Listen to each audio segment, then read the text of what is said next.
오늘의 주요 뉴스입니다. 중국 IT 기업 샤오미가 국내 시장을 겨냥해 가성비를 앞세운 스마트폰 신제품을 공개했습니다. 삼성전자는 인공지능을 기반으로 한 고급화 전략으로 안방 시장 지키기에 나선다는 전략입니다. 다음 달 배달앱 상생안이 본격 시행됩니다. 배달 플랫폼들은 수수료 체계를 바꾸기 위한 전산 시스템 준비에 한창입니다.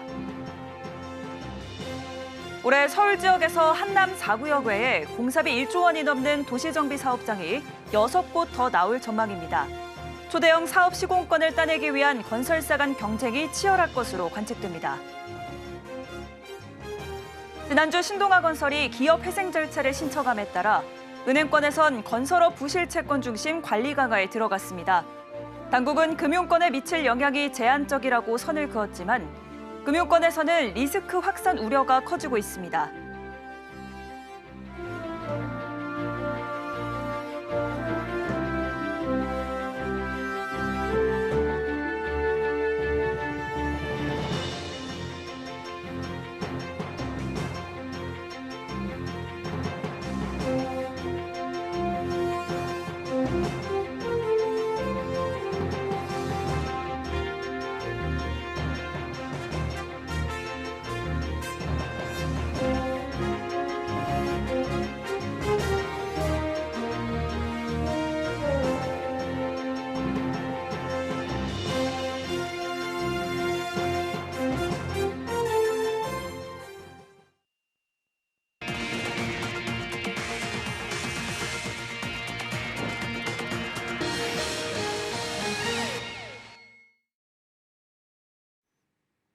여러분 안녕하십니까? 1월 15일 서울경제 뉴스5 시작합니다. 중국 IT 기업 샤오미가 한국 시장 공략을 본격화했습니다. 오늘 국내 시장을 겨냥해 가성비를 앞세운 스마트폰 신제품과 웨어러블 등을 대거 공개했는데요. 삼성전자는 인공지능을 기반으로 한 고급화 전략으로 안방 시장 지키기에 나선다는 전략입니다. 김혜영 기자입니다. 샤오미가 스마트폰 2종을 출시하고 한국 시장 출사표를 던졌습니다. 가격은 39만 원에서 59만 원대.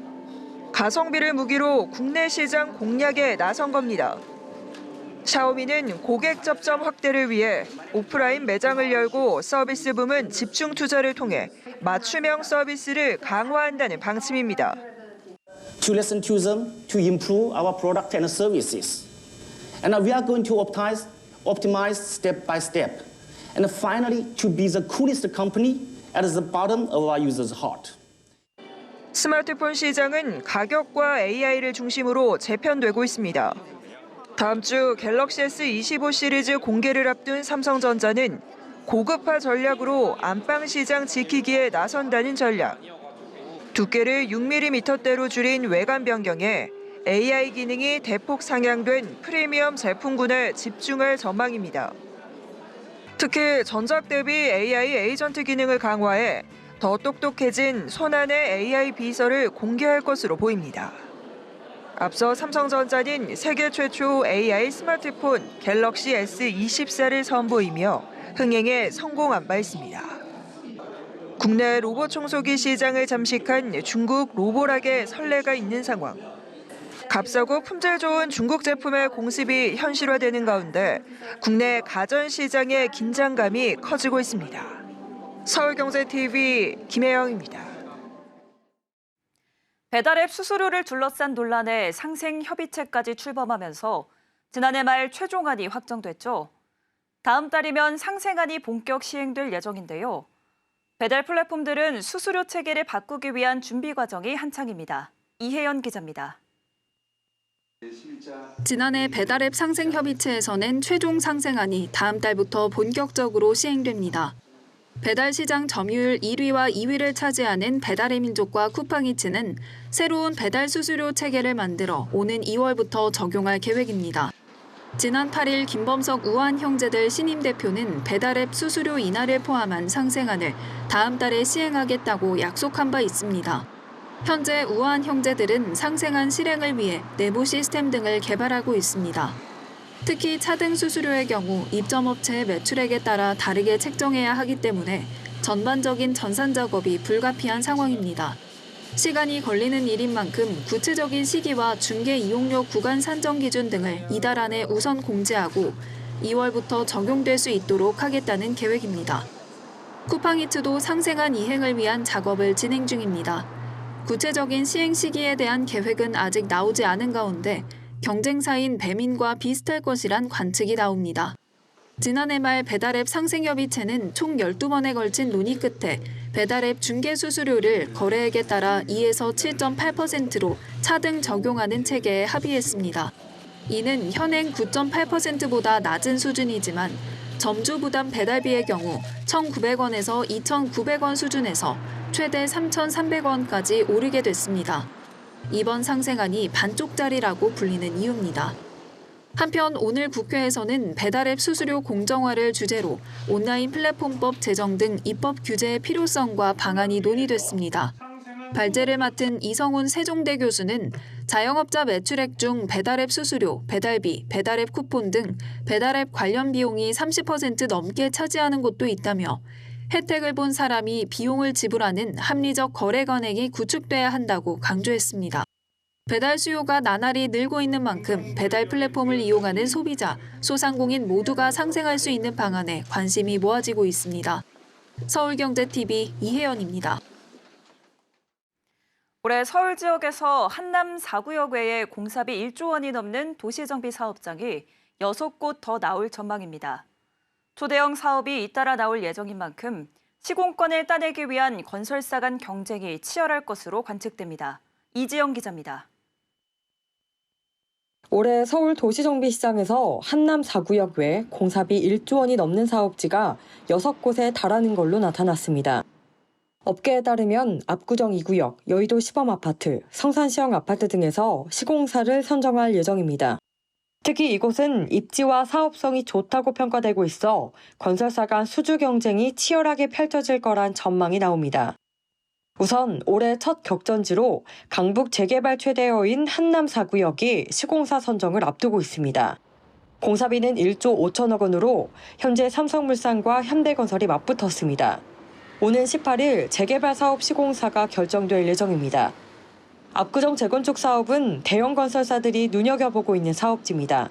24개 단지를 6개 특별계획으로 나눠 진행되는데 모두 한강변인데다 재건축 시 70층 내외 총 11,800가구 이상으로 탈바꿈돼 입지와 사업성 면에서 좋은 평가를 받고 있습니다. 삼성물산과 현대건설이 TF팀을 꾸리며 발빠르게 준비하고 있는 모습입니다. 이외에도 강남, 영등포, 마포, 성수 등에서 1조 원에 가까운 발주 물량이 나올 예정입니다. 현대건설, 포스코 ENC, DLENC 등 주요 건설사 CEO들이 주택통으로 불리는 만큼 올해 대형 사업을 따내기 위한 수주 경쟁은 더 치열해질 전망입니다. 서울경제TV 이지영입니다. 지난주 신동아건설이 기업 회생 절차를 신청함에 따라 은행권에서는 건설업 부실채권 중심관리 강화에 들어갔습니다. 당국은 금융권에 미칠 영향이 제한적이라고 선을 그었지만 금융권에서는 리스크 확산 우려가 커지고 있습니다. 이연아 기자가 보도합니다. 지난주 시공 능력평가 순위 58위인 신동아건설이 기업 회생 절차를 신청하면서 은행권에서는 긴장감이 감돌고 있습니다. 신동아건설 주채권은행인 농협은행의 익스포저 규모는 233억 원으로 가장 많고 국민은행 74억 원, 우리은행 24억 원 등으로 집계되는데 각 은행별 관계자는 대부분 담보대출이라 원금 손실 가능성이 적다고 밝혔습니다. 금융당국은 신동아건설 기업 회생 절차 신청 관련해서 회사채 등 시장성 차입이 없기 때문에 금융권에 미칠 영향이 제한적이라고 선을 그었습니다. 하지만 금융권에서는 부동산 시장 침체와 프로젝트 파이낸싱 PF 대출 부실, 수주 가뭄 등이 맞물려 대출 회수가 쉽지 않을 수 있다는 우려가 제기됩니다. 한국은행은 지난달 금융안정 보고서를 통해 PF 사업 지연에 따른 건설사 신탁사 부실전이 가능성 등을 잠재 위험으로 꼽았고 건설산업연구원은 올해 건설 투자가 작년 대비 1.4% 감소할 것으로 예상하고 있습니다. 지난해 3분기 말 기준 5대 은행의 건설업 대출 규모는 28조 4,592억 원입니다. 이 가운데 연체 기간이 3개월 이상인 부실채권 고정이하 여신의 규모는 농협은행이 1,394억 원으로 가장 많고 하나은행 907억 원, 국민과 우리은행이 800억대입니다. 총 부실채권 규모는 4,284억 원으로 전년 동기 대비 50% 이상 급증했습니다.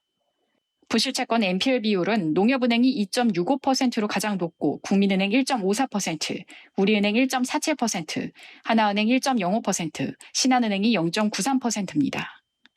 현재 은행권에서는 부동산 PF 리스크에 따른 건전성 관리에 총력을 기울이고 있지만 일각에서는 건설업 대출채권 부실화가 이미 진행 중이란 의견까지 제기됩니다. 서울경제TV 이연아입니다.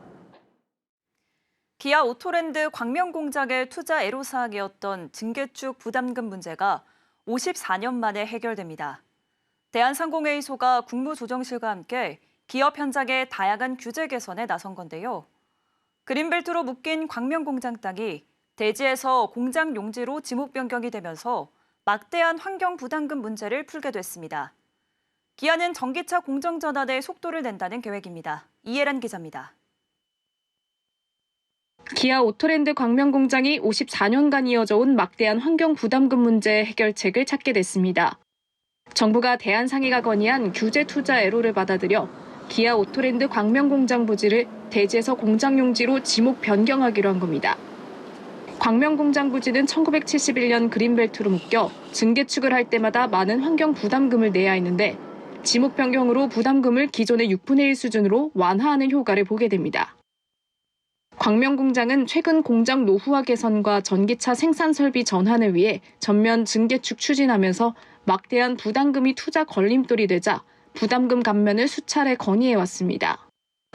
이외에도 정부는 고층 건물 소방관 진입창 설치 기준, 자동차 무선 업데이트 서비스 합법화 등도 개선하기로 했습니다.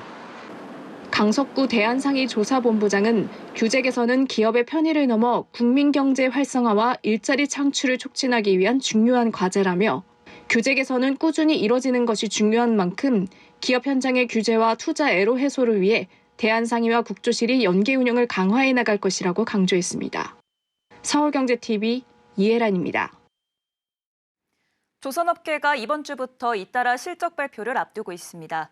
이미 2023년 흑자 전환에 성공한 HD 현대중공업과 삼성중공업은 지난해 연간 흑자 폭을 더 키울 것으로 전망되고 있는데요. 하나오션도 연간 영업이익이 흑자 전환할 것이란 관측이 나옵니다. 김효진 기자입니다.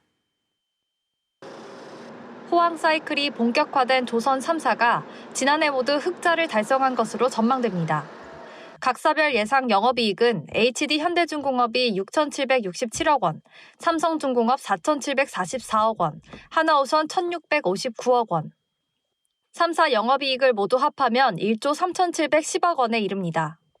2023년 HD 현대중공업과 삼성중공업이 흑자 전환한 데 이어 하나오션도 작년 흑자를 기록하며 조선 3사가 모두 흑자를 달성할 거란 관측입니다.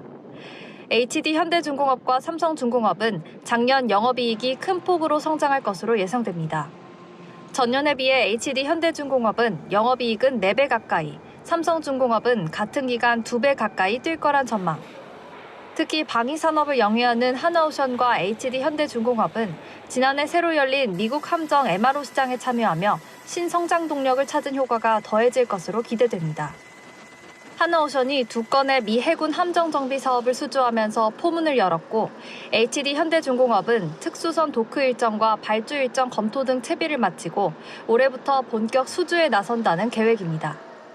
HD 현대중공업 측은 올해 미 해군 함정 MRO 2건에서 3건을 따낸다는 목표입니다. 업계에 따르면 다음 달 중으로 미 해군 함정 MRO 입찰이 예정돼 있습니다. 한편 하나오션은 오는 24일, 삼성중공업은 다음 달 초, HD 현대중공업은 다음 달 6일 작년 4분기 실적 발표를 앞두고 있습니다. 서울경제TV 김유진입니다. 작년 4분기 실적 발표를 앞둔 게임사들의 희비가 엇갈릴 전망입니다.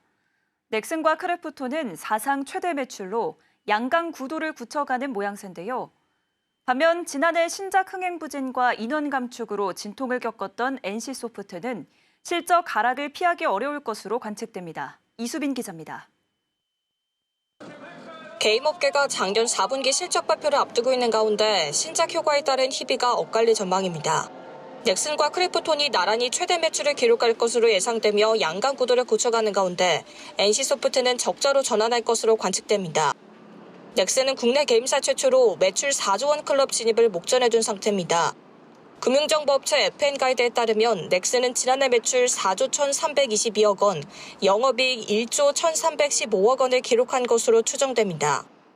지난해 넥슨의 실적을 견인한 건 던전 앤 파이터의 중국 진출. 넥슨은 지난해 5월 던전 앤 파이터 모바일을 중국에 출시한 지 7개월 만에 약 1조 5,200억 원의 매출을 올리며 역대 국내 모바일 게임 중 가장 높은 글로벌 매출을 거뒀습니다. 크래프톤도 역대 최고 매출을 기록할 것으로 전망되고 있습니다. 크래프톤의 지난해 매출은 2조 7,330억 원, 영업이익은 1조 2,239억 원을 기록할 것으로 추정돼 처음으로 영업이익 1조 원의 벽을 넘을 것으로 관측됩니다. 지난해 대형 신작은 없었지만 배틀그라운드 시리즈가 PC와 모바일 양쪽에서 흥행하며 효자 노릇을 했다는 분석입니다. 넥슨과 크래프톤이 매출을 늘리며 NK 양강 구도를 굳히는 모양새입니다. 넷마블은 지난해 출시한 나 혼자만 레벨업 어라이즈, 레이븐2 등의 신작이 인기를 얻으며 실적 반등에 성공할 전망입니다. 넷마블의 지난해 연매출은 2조 6,559억 원, 영업이익은 2,190억 원을 기록할 것으로 추정돼 2023년 685억 원 적자에서 흑자 전환할 것으로 예상됩니다. 반면 지난해 신작 흥행 부진과 대규모 인원 감축 등에 따른 일회성 비용으로 진통을 겪은 NC소프트는 실적 하락이 불가피할 전망입니다. NC소프트의 작년 매출은 전년 대비 10.2% 감소한 1조 5,987억 원, 영업실적은 1,373억 원 흑자에서 413억 원 적자로 돌아설 것으로 예상됩니다. 한편 4사 모두 상반기 대형 신작 출시를 예고한 상황. 게임사 간 실적 격차가 뚜렷해지는 가운데 올해 신작들이 효자 노릇을 할지 관심이 모입니다. 서울경제TV 이수빈입니다. 상조회사가 고객으로부터 미리 받은 돈인 선수금이 관리감독의 사각지대에 놓였다는 지적, 지난 국정감사에서 나왔죠. 오늘 국회에선 상조 선수금 유용 실태를 살펴보고 소비자 보호 방안에 대해 논의하는 토론회가 열렸습니다. 김도아 기자입니다. 상조회사 폐업과 먹튀 등으로 소비자가 돌려받지 못한 돈이 300억 원에 육박하는 것으로 나타났습니다. 상조회사가 고객으로부터 미리 받은 돈인 선수금이 10조 원, 가입자는 900만 명에 달할 정도로 시장이 커졌는데 소비자 보호는 허술하다는 지적이 꾸준히 나오고 있습니다. 오늘 더불어민주당 민병덕 의원실과 서울경제TV가 공동 주최한 상조 선수금 유용 방지와 사후 고객 보호 방안 모색을 주제로 한 토론회가 국회에서 열렸습니다. 민 의원은 지난해 국정감사에서 상조 소비자 보호 방안이 허술하다고 지적한 바 있습니다. 상조업계에서 금융사고가 발생할 경우 제2의 TMF가 될 수 있다는 겁니다. 상조 시장이 10조나 되는데 이것이 조금 더 활성화될 수 있도록 저는 그러려면은 이용자들이 불안하지 않아야 되잖아요. 이 시장이 훨씬 더 투명해지는 이 상태로 나아갈 수 있도록 이런 방법들을 찾을 수 있으면 좋겠고 궁극적으로는 제도화시키는 방안으로. 이날 토론회에선 상조회사의 선수금 유용과 횡령, 폐업 등으로 발생할 소비자 피해를 최소화하기 위한 방안이 논의됐습니다. 기조발제에 나선 정신동 한국외대 법학전문대학원 교수는 최근 3년간 폐업한 상조회사가 8곳인데 소비자들이 상조회사로부터 돌려받지 못한 돈은 300억 원에 육박한다며 사업자의 불건전한 자산운용을 규제하고 현행 선수금 예치 비율을 상향 조정해야 한다고 제안했습니다. 이어 황순주 한국개발연구원 선임연구위원은 상조 소비자를 위해 예금보험공사가 직접 선수금을 보호하고 별도 예치 의무 비율을 80% 수준까지 상향하는 방안 등 선진국 제도를 참고하자고 제언했습니다. 이어진 토론회에선 업계와 학계, 정부 관계자들이 모여 소비자 보호 취지에 공감의 뜻을 나타냈습니다. 참석자들은 상조산업의 진흥과 규제를 함께 이끌어낼 수 있는 연착륙 방안에 대한 고민이 필요한 시점이라고 입을 모았습니다. 장내시장이 5년 뒤 30조 시장으로 커질 것으로 전망되는 가운데 상조 소비자의 선수금 보호를 위한 실효성 있는 장치가 마련될지 주목됩니다. 서울경제TV 김도아입니다.